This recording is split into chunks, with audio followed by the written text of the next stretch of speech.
नमस्कार दोस्तों, मैं अभिषेक त्रिपाठी स्वागत करता हूं आपके अपने YouTube channel content for UPSC and UPPCS पे। दोस्तों, आज तारीख है 3 सितंबर 2022। आज दोस्तों हम यहां पे अपने इंडियन एक्सप्रेस का कुछ करंट अफेयर्स और कुछ एडिटोरियल्स में क्या है दोस्तों, बेसिकली कि आज उतना कोई खास एडिटोरियल नहीं है, तो मैं आपको ऐसे ही थोड़ा बहुत बता दूंगा जो भी एडिटोरियल में है। आप देखोगे कि कल पीएम मोदी ने INS विक्रांत को जो है ओपनली कोचिन शिपयार्ड पे जो है बेसिकली हिंदुस्तान के वर्ल्ड वाइड लेवल पे जो है रिप्रेजेंट करते हुए, और जो अपनी नई इंडिया की जो नेवी की जो फ्लैगशिप आई है, फ्लैग आया है, वो भी उसके बारे में भी थोड़ा बहुत चर्चा है। तो यही है बेसिकली, और आप देखो यही सब है दोस्तों। फिर आइए ज़्यादा समय न लेते हुए अपनी बात को आगे बढ़ाते हैं। तो दोस्तों फ्रंट पेज से शुरुआत करेंगे। फ्रंट पेज में क्या है दोस्तों कि आज आप देखोगे कि सबसे पहली न्यूज़ अपनी जो है, पता ही है, आपने हर जगह देख लिया होगा, इंस्टाग्राम पे देख लिया होगा और भी यूट्यूब से बहुत सारे चैनल से आपने देख लिया होगा कि INS Vikrant made in India मतलब बहुत बड़ी हमारी उपलब्धि है आत्मनिर्भर भारत के लिए। तो आज दोस्तों ज़्यादातर इसी के बारे में है। आज आपको 2 ही 3 करंट अफेयर बेसिकली मैं आज बताऊंगा। और एडिटोरियल सेक्शंस में भी क्या है ना दोस्तों कि वही कल जो हमने डिस्कस किया था ना अनुदी रॉय के बारे में, सीरेन क्रिश्चियन के बारे में, उनसे रिगार्डिंग एक है। और IMF ने जो लोन प्रोवाइड करने की बात की है श्रीलंका को, और श्रीलंका ने क्या क्या मतलब मेजर स्टेप्स लिखाए हैं अपनी इकॉनमी को ठीक करने के लिए, रिटायरमेंट की एज को लेके और टैक्स पेयर्स को कम करने के लिए, वही बात है। और बाकी क्या है दोस्तों कि मतलब आज का कोई भी एडिटोरियल बेसिकली एग्जाम के पॉइंट ऑफ व्यू से मुझे इतना इंपॉर्टेंट नहीं लगा, तो मैं कोई भी यहाँ पे आज एडिटोरियल डिस्कस नहीं करूँगा। जो भी करूँगा बेसिकली जो 4-5 जो करंट अफेयर्स हैं वो डिस्कस होगा। तो आइए दोस्तों, करंट अफेयर्स की शुरुआत में मैंने जैसा कि आपको बता दिया INS Vikrant made in India. अब INS Vikrant made in India के बारे में बेसिकली क्या है दोस्तों, क्या इसको थोड़ा नेक्स्ट पेज पे डिस्कस करते हैं।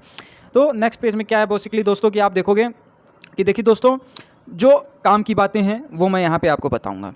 अब INS विक्रांत जो बनी, कई सारी MSME को टाई अप करके, हैवी इंडस्ट्रीज़ को टाई अप करके INS विक्रांत बनाई गई, ठीक है।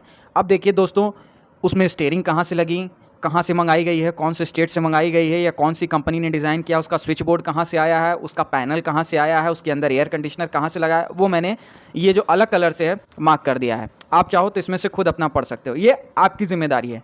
अब रही बात INS विक्रांत के बारे में, क्या है, क्या उसका बैकग्राउंड है, क्या उसके फीचर्स हैं, वो हमारे एग्जाम के पॉइंट ऑफ व्यू से इंपॉर्टेंट है, तो हम उसको यहाँ पे डिस्कस करेंगे।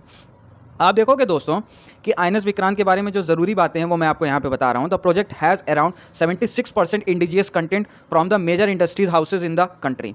मतलब कह सकते हैं आप दोस्तों कि 46% जो उसमें कंटेंट है ना, वो मेजर इंडस्ट्रीज़ वर्ल्ड वाइड जो अपने इंडिया के लेवल पे है ना, उनकी मदद और उनके सहयोग से, और साथ ही MSME जो स्मॉल प्रोजेक्ट्स की जो फैक्ट्रीज़ हैं उनके दम पे INS विक्रांत को आज हम अपने दम पे आत्मनिर्भर भारत ये प्रोजेक्ट बना पाएँ।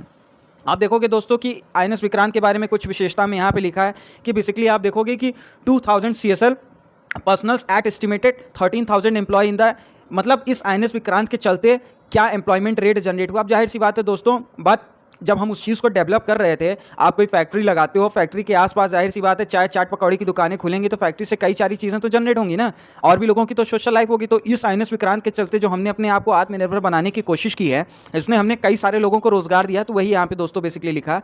अब देखिए थोड़ा सा यहाँ के बातें मोस्ट इंपॉर्टेंट है दोस्तों। अब आप देखोगे कि यहाँ पे लिखा है the carrier has been build at an approximate cost of the 20,000 crore. The navy set at the 80 to 85% have been plugged back into the Indian economy. तो वही वाली बात है दोस्तों कि ये जो कैरियर बनाया गया अपना फर्स्ट इंडियन एयरक्राफ्ट कैरियर है, 20,000 करोड़ के आसपास की इसकी लागत है। आप देखोगे कि 80 to 85% जो है इसने अपनी इकोनॉमी को वापस से दे दिया। आप जाहिर सी बात है दोस्तों, जब 13,000 एम्प्लॉयमेंट हमने इससे प्रोवाइड किया इस बनाने में, तो अपनी इकोनॉमी को तो हमने बून किया ही ना। जितना हमने लगाया 80% ना, 80% भी दोस्तों, तो मान के चलो कि 70%, 65 to 70% तो हमने जो है दिया ही वापस से इकोनॉमी को अपने। आप देखोगे दोस्तों कि विक्रांत के बारे में लिखा है the 262.5 long 61.6 metre made wide INS Vikrant displace approximately 43 tons, has maximum speed 28 knots with the endurance of 75 nauticals miles. The ship has around 220 compartments design from a crew around 1600 including women officers and sailor. तो वही बातें हैं दोस्तों कि आप देखोगे कि 262.5 ये लंबा है, और साथ ही आप देखोगे कि 61.6 ये जो है चौड़ा है, और साथ ही इसकी अप्रॉक्सिमिटी आप देखोगे कि जो इसका वेटिंग कैरियज है 43,000 टन का है, और साथ ही आप देखोगे दोस्तों कि इसमें 16,000 कह सकते हो कि वुमेन ऑफिसर्स एम्प्लॉयड किए गए हैं, और साथ ही सेलर्स हैं। तो 2,000 मतलब 2,200 का कंपार्टमेंट का ये बना है, जिसमें 16,000 वुमेन ऑफिसर्स भी एम्प्लॉयमेंट है, ठीक है दोस्तों। तो जो यहाँ पे इंपॉर्टेंट था वो मैंने आपको बता दिया। आप देखोगे दोस्तों कि अगर आज इस विक्रांत को बेसिकली हम बना पाए हैं ना, तो कह सकते हो कि बनाने के साथ साथ आप ये समझने की कोशिश करो, आज अपनी इस उपलब्धि की वजह से आज जो अपना भारत नेशन है ना, ये एलिट ग्रुप ऑफ नेशंस में आ गया। मतलब ये समझने की कोशिश करिए, जो रशिया, US, फ्रांस और चाइना जैसे एयरक्राफ्ट कैरियर्स बना करते थे ना, आज इंडिया ने खुद आत्मनिर्भर होकर ये बनाया है। ठीक है दोस्तों, तो ये बहुत बड़ी उपलब्धि थी। कह सकते हो कि वर्ल्ड वाइड लेवल पे हम एक एलीट ग्रुप में आज आ चुके हैं इस आत्मनिर्भर सक्षमता की देन से। ठीक है, तो ये इंपॉर्टेंट था दोस्तों, मैंने डिस्कस कर लिया। अब चलिए आगे की न्यूज़ देखते हैं। अब दोस्तों यहाँ पे हम जो है थोड़ा सा अपनी जो इंडिया नेवी की न्यू जो डिज़ाइन जो फ्लैग नया अपने इंडिया ने अडॉप्ट किया है ना नेवी के लिए, उसको थोड़ा सा यहाँ डिस्कस करेंगे कि किस तरीके से आप देखोगे कि हमने कॉलोनियल माइंडसेट को हटाया और कॉलोनियल माइंडसेट के बाद किस तरीके से हम the father of Indian navy Chhatrapati Shivaji Maharaj को अपने इंडियन नेवी में अपने फ्लैगशिप में उतार के उनकी डिग्निटी, उनकी ऑनर को किस तरीके से हमने सम्मान दिया। और साथ ही कह सकते हो कि जो उनकी सोच थी, सोच इन द सेंस समझने की कोशिश करिए कि पोर्ट्स पे अपना एक दबदबा बनाना, दबदबा इन द सेंस समझने की कोशिश करिए दोस्तों कि जो विक्रांत है ना, विक्रांत का बेसिकली मोटिव जो है, विक्रांत का अगर आप कह सकते हो कि संस्कृत वर्ड का अगर उच्चारण को ट्रांसलेट करके विक्रांत का मतलब बेसिकली आप ये कहिए कि ऐसी कैरियरशिप जो सब पे विजय पाए, मतलब कंक्यूड ऑल ओवर। तो विक्रांत का मतलब यही है। ठीक है दोस्तों, तो ये यहाँ एग्जाम में नहीं, मतलब ये यहाँ पे नहीं था तो मैंने बता दिया। ठीक है दोस्तों, आपके नॉलेज के लिए। अब आप दोस्तों यहाँ पे देखोगे कि इस न्यूज़ को डिस्कस करेंगे, the naval muscles and the seal of the Chhatrapati Shivaji inspiring Indian navy. तो यही है शिवाजी महाराज का जो नेवल शिप है, जो ऑक्टागोनल शेप का यहाँ पे है ना दोस्तों, आप ये देख रहे होगे, ये जो करंट टाइम में है जो अडॉप्ट किया गया, और साथ ही ये ट्राई कलर जो इंडिया अपना है, इंडिया का यहाँ पे झंडा है। तो इसके बारे में थोड़ा सा देखेंगे दोस्तों, बगैर देखते हुए मैं बताता हूँ दोस्तों कि ये जो आप यहाँ पे 8 ऑक्टागोनल देख रहे हो ना, आपकी स्क्रीन पे जो दिखाई दे रहा होगा, ये स्तंभ के, अशोक स्तंभ के अराउंड आप जो देख रहे हो, ये बेसिकली क्या है ना दोस्तों कि शिवाजी महाराज का विक्ट्री सील सिंबल हुआ करता था। ठीक है, तो इस विक्ट्री सील सिंबल को यहाँ पे ये रिप्रेजेंट करता है। और साथ ही आप देखोगे दोस्तों कि थोड़ा सा हिस्टोरिकल बैकग्राउंड के हिसाब से अगर मैं बताऊं तो शिवाजी महाराज ने धीरे धीरे अपने सी कैंपेन्स जो किए थे ना, थोड़ा सा वहाँ आज इसके बारे में है न्यूज़ में, तो थोड़ा सा नॉलेज के प्रोस्पेक्टिव से इसको यहाँ पे देखते हैं। नॉलेज के प्रोस्पेक्टिव से अगर यहाँ पे दोस्तों डिस्कस करोगे ना, तो देख ले यहाँ पे क्या है दोस्तों कि आप देखोगे कि लिखा है the Indian navy has always acknowledge the sea फेट powers of the Maratha empire under the Shivaji and later. तो वही वाली बात है दोस्तों जो मैंने आपको बता दिया ना कि शिवाजी महाराज के ही टाइम आप देखोगे कि मराठा एम्पायर ने किस तरीके से इंडियन नेवी को कह सकते हो कि एक एम्पावर किया। एम्पावर के साथ साथ आप देखोगे दोस्तों कि शिवाजी महाराज के मराठा एम्पायर में क्या था कि एक कन्होजी आंग्रे थे।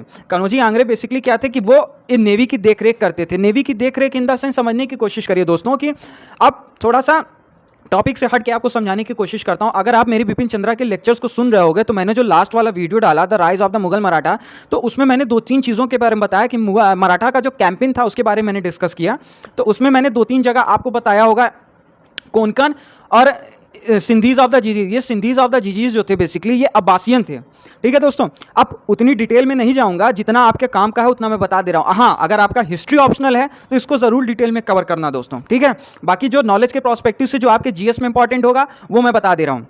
देखिए दोस्तों, एक चीज़ याद रखना कि कुछ चीज़ें ऐसी हैं जो उसी के बीच में से क्वेश्चन बननी है। ठीक है, अब जैसे करंट टाइम में आप देखोगे जो पीसीएस का और यूपीएससी का जो ट्रेंड बदल गया है ना प्रीलिम्स का, कि अब वो प्रीलिम्स नहीं रहे, अब दूध में से मलाई छाट के प्रीलिम्स बनने लगे हैं। मतलब ये समझिए कि आपको पूरा कंटेंट बॉडी पढ़ना पड़ेगा, लेकिन उसके जो बीच का फैक्चुअल चीज़ होगा वो उठा के पूछ ले रहे हैं आजकल। आप देखोगे कि अब सीसैट का भी लेवल बहुत टफ हो गया। अब लोग ज़्यादातर सीसैट की वजह से ही रुक जाते हैं। तो कुछ चीज़ें ऐसी है ना दोस्तों, देखिए यहाँ जो मैं आपको नॉलेज गेन कराऊंगा, ये जो मैं आपकी मदद कर सकता हूँ वो यही कर सकता हूँ कि आप इसके पीछे का बैकग्राउंड जानने की कोशिश करिए। जितना आप डीपली एनालिटिकल बनेंगे ना उतना आपके लिए आसान होगा। प्री के लिए तो होगा ही, साथ में मेंस की तैयारी तो आपकी होगी ही होगी। ठीक है दोस्तों, तो अब इस चीज़ को आप देखोगे कि यहाँ पे क्या है दोस्तों कि लिखा है Shivaji is order the construction of the naval fort the Vijaydurg twin in the Sindhudurg fort in 1653। Between the 1653 and 1680 Shivaji build more naval fort such as the Sindhudurg और कोलाबा।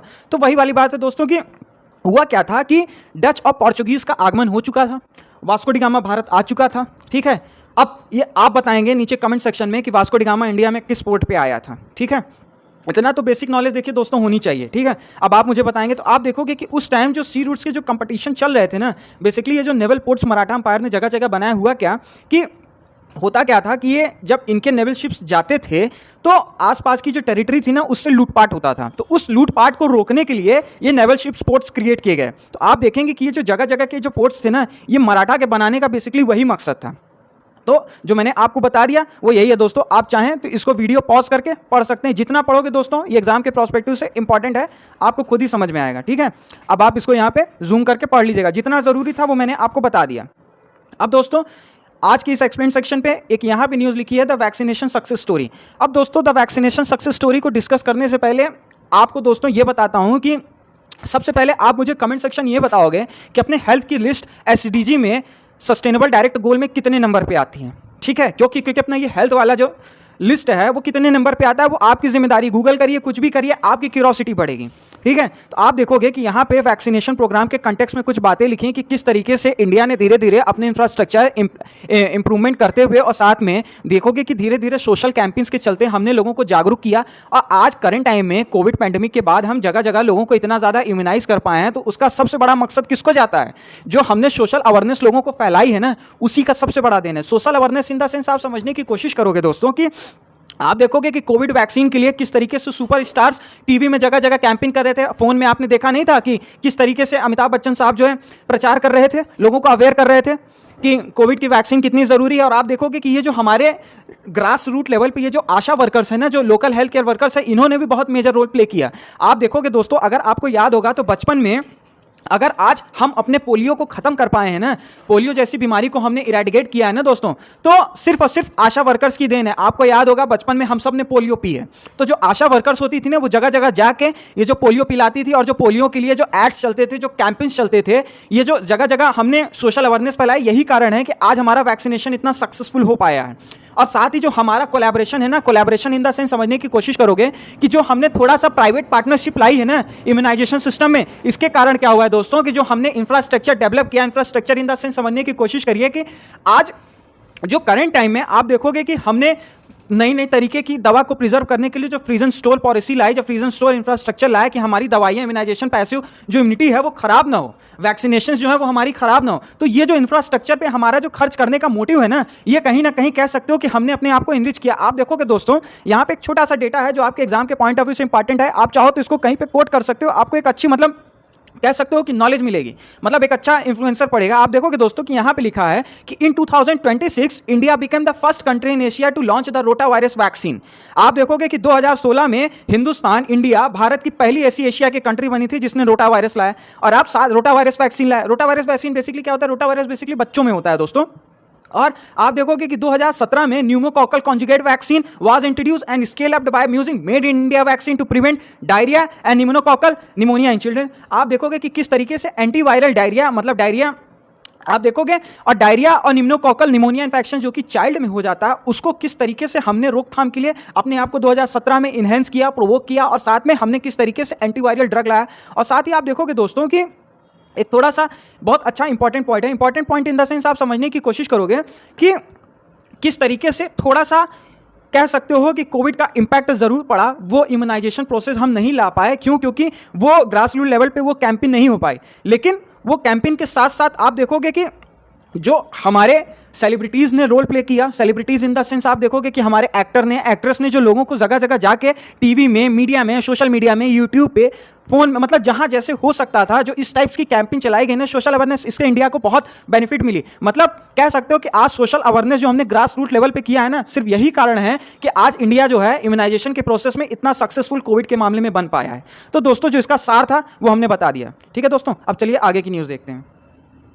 अब दोस्तों आखिरी न्यूज़ को देखते हैं। ये दोस्तों लास्ट न्यूज़ है आज की।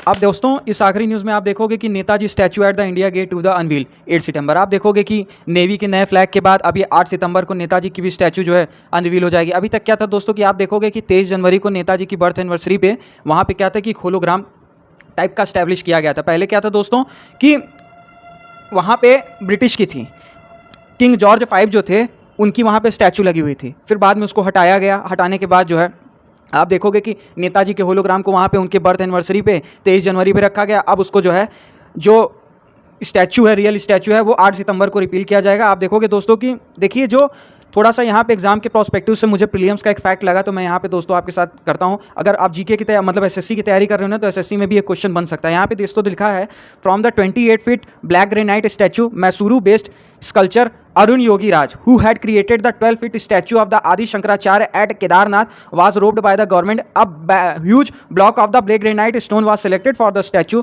which has been transported to the Delhi, while the carving out took place the last 2 months. तो आप देखोगे दोस्तों कि ये जो नाम है ना अरुण योगी राज, ये अरुण योगी राज थोड़ा इंपॉर्टेंट हो जाता है। मतलब इसी मूर्तिकार ने तराशा है नेताजी को, नेताजी की मूर्ति को इन्होंने ही तराशा है। तो ये नाम थोड़ा सा दोस्तों प्रीलिम्स के पॉइंट ऑफ व्यू से इंपॉर्टेंट है, तो ये नाम थोड़ा याद रखिएगा, ठीक है दोस्तों। तो इस चीज़ को मैंने बता दिया कि क्या है अब आपको तो सेंट्रल वेस्टा प्रोजेक्ट के बारे में पता ही होगा कि किस तरीके से सेंट्रल वेस्टा प्रोजेक्ट में नया पार्लियामेंट बनाया जा रहा है। आप देखोगे कि प्राइम मिनिस्टर और वाइस प्रेसिडेंट के किस तरीके से नए ऑफिस बनाए जा रहे हैं, नए बिल्डिंग्स बनाए जा रहे हैं। आप देखोगे कि नॉर्थ और साउथ ब्लॉक को किस तरीके से म्यूजियम में कन्वर्ट किया जा रहा है। तो दोस्तों यही सब था आज के दोस्तों लेक्चर में, बस इतना ही था। आज के सेशन में इतना ही था। तो उम्मीद करता हूं दोस्तों रोज़ की तरह आज की भी कई बात मुझे आपको अच्छी लगी हो। अगर अच्छी लगी हो तो चैनल को शेयर करना, सब्सक्राइब करने। हाँ दोस्तों, अगर कोई ऐसा इंपॉर्टेंट आर्टिकल है, अगर आपको लगता है कि मैंने डिस्कस नहीं किया या कोई ऐसा एडिटोरियल है, तो ज़रूर आप नीचे कमेंट सेक्शन में बताना। कल मॉर्निंग तक उस पर भी एक लेक्चर अपलोड कर दूंगा, उस पर भी वीडियो बना के अपलोड कर दूंगा। ठीक है दोस्तों, तो पढ़ते रहिए, मस्त रहिए। Have a nice day.